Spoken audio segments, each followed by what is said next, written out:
Hi, today we're going to talk about your musical alphabet and why it's important to have the musical alphabet memorized. Now, all the notes in music go from A to G, and then you have sharps and flats in between some of these notes, and I'll talk to you about that in a minute. And then you circle back around and go to your higher octave A, and you keep going in your alphabet like that. So there's no such thing as a J note in music or a Z note or a Y note. Only A to G and then sharps and flats. So let's talk about where your sharps and flats lie. So a sharp looks like a hashtag. Sharp. It raises a note a little bit higher, and a flat lowers. Oh, sorry. A flat lowers a note, a half step. So let me write these in. So between A and B, you have, so you could either have A sharp or B flat. Those are the same note, it's just a different way to say it, because this note is raising the A a little bit higher and lowering the B a little bit. So you could either say A sharp or B flat, they're the same thing. Now, going from B to C, there's nothing in between those. In between C and D, we have C sharp, or you could also call that D flat.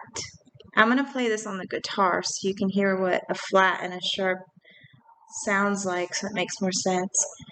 And then you do have, in between D and E, you could either have what? D sharp, or you could call that E flat. Between E and F, there's nothing in between those. So you see no space in between B and C, no space in between E and F. Now, F sharp, or you could call that what? G flat. And then in between G and A, we have a G sharp, or you could call that A flat. Okay, so look at that. Nothing in between B and C, nothing in between E and F.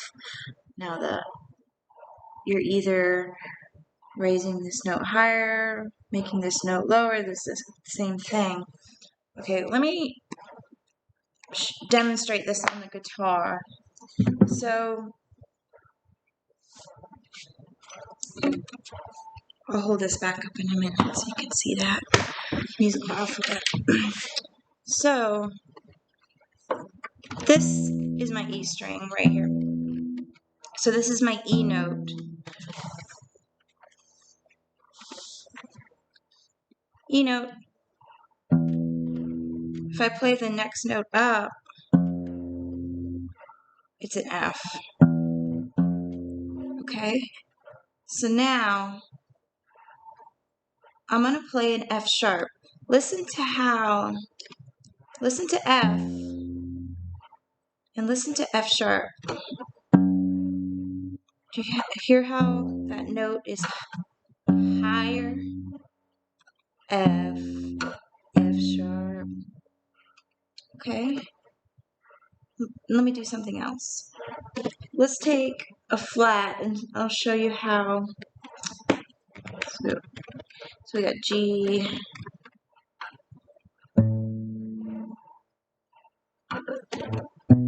Okay, so here's B. Here's your B note. I'm going to play B flat. Listen to how the flat lowers the note. B, B flat. You hear that? Okay, why is it important to know this? If you know your musical alphabet, if you have this memorized, you can figure out on a fretted instrument, like guitar, ukulele, mandolin, banjo, whatever, you can figure out your notes really quickly with this. And also on the piano. Now, I'm not really familiar with brass and woodwind instruments, but you will use your musical alphabet with those. But you can really quickly figure out notes on fretted instruments, fretted stringed instruments, because look, so this is E, this top string, E. Your next note up would be what? Look at your musical alphabet. Be F. Your next note would be F sharp, or you could call it G flat.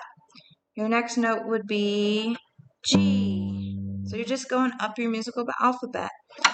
G sharp or A flat, A, B flat or A sharp, B. So you can figure out any note really quickly if you have this memorized.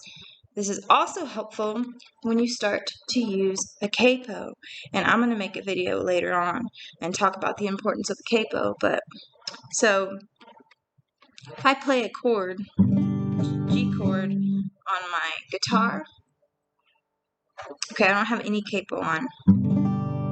My nut kind of acts like a capo.